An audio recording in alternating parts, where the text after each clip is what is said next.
Profunda fue la huella que Raúl Castro Ruz dejó durante su desempeño como estadista.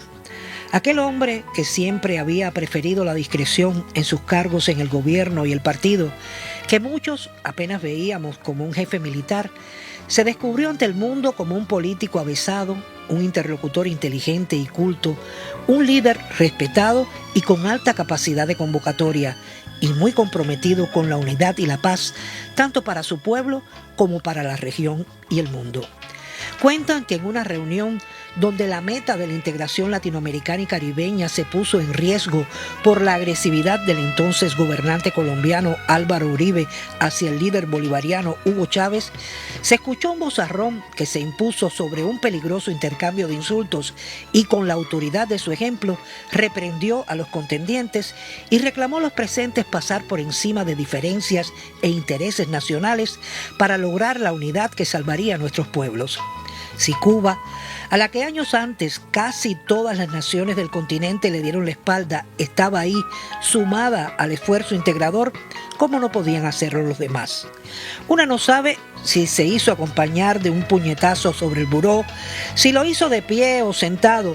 De hecho, ni siquiera puedo asegurar que sea cierto o se ocurrió tal cual me contaron. Pero lo que dicen que hizo Raúl se parece muchísimo al Raúl que convirtió la construcción de la unidad en uno de los objetivos de su mandato como estadista, comprometido en conquistar el sueño unitario al que el comandante puso tanto empeño. El camino de la unidad es también el camino de la paz. La unidad crea el ambiente necesario para el entendimiento entre los pueblos y en esa línea trabajó el general de ejército.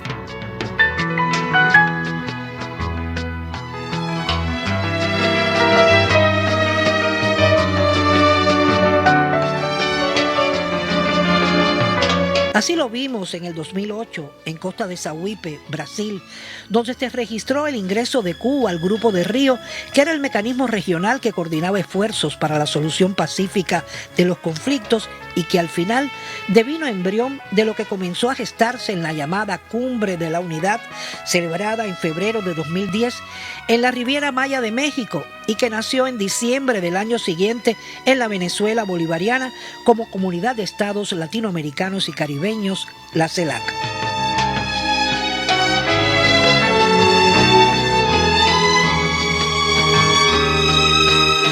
La Habana acogió en febrero de 2014 la segunda cumbre de ese mecanismo de concertación e integración con la asistencia de todos los países convocados. En esa cita se aprobó un documento cuyo propósito vale para justificar la existencia misma de la CELAC. Estimadas y estimados jefes de Estado y de Gobierno, proclamo solemnemente a América Latina y el Caribe como zona de paz.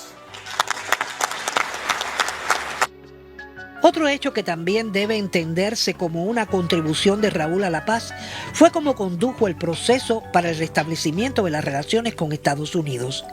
En la mañana del 17 de diciembre de 2014, una noticia recorrió el mundo. Los presidentes de Cuba y Estados Unidos anunciaban simultáneamente, desde La Habana uno y desde Washington el otro, la reanudación inmediata de los vínculos diplomáticos entre los dos países, rotos desde enero de 1961. Esto no quiere decir que lo principal se haya resuelto. El bloqueo económico, comercial y financiero que provoca enormes daños humanos y económicos a nuestro país debe cesar. Lo anunciado en esa alocución en cadena nacional fue el resultado de varios meses de diálogos al más alto nivel que tuvo al menos un antecedente público.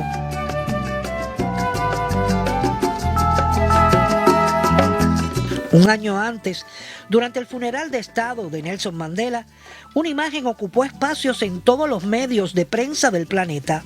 Raúl Castro y Barack Obama se saludaban e intercambiaban breves palabras ante las personalidades que asistían a la ceremonia y las cámaras que registraban el acontecimiento. En el vuelo de regreso a Cuba, la prensa que lo acompañaba preguntó sobre ese minúsculo pero premonitorio diálogo y Raúl dijo: Cuando lo vi que se me acercaba, le dije, I am Castro, y él me contestó, I know, I know. Y después, como si hablara para sí mismo, le escuchamos decir, ese es un asunto que hay que acabar de resolver.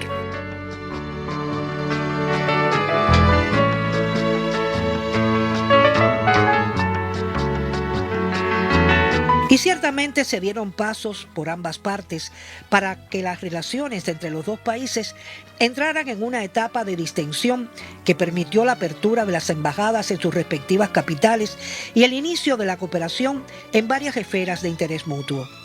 En ese proceso de normalización sobresalieron los encuentros que ambos jefes de Estado celebraron en el contexto de la Cumbre de las Américas celebrada en Panamá y durante el periodo de sesiones de la Asamblea General de la ONU en Nueva York, así como la visita oficial que Barack Obama hiciera a Cuba en marzo de 2016.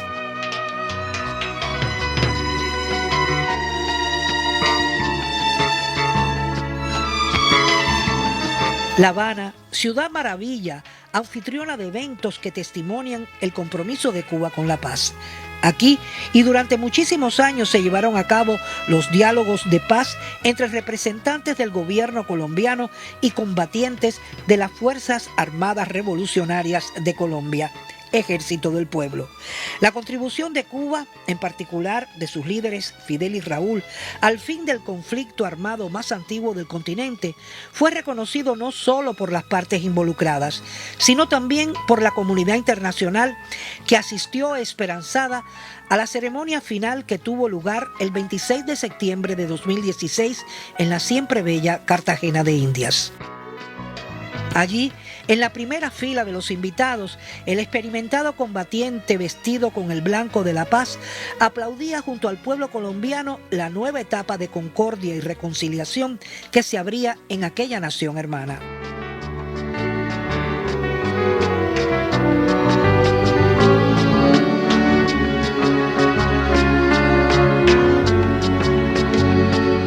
En febrero de ese mismo año, el talante auspiciador de La Habana y los buenos oficios del entonces presidente Raúl Castro convirtieron al Aeropuerto Internacional José Martí de esta capital en punto neutral en la encrucijada entre norte y sur, este y oeste, y símbolo de la reconciliación para acoger la celebración de un encuentro histórico.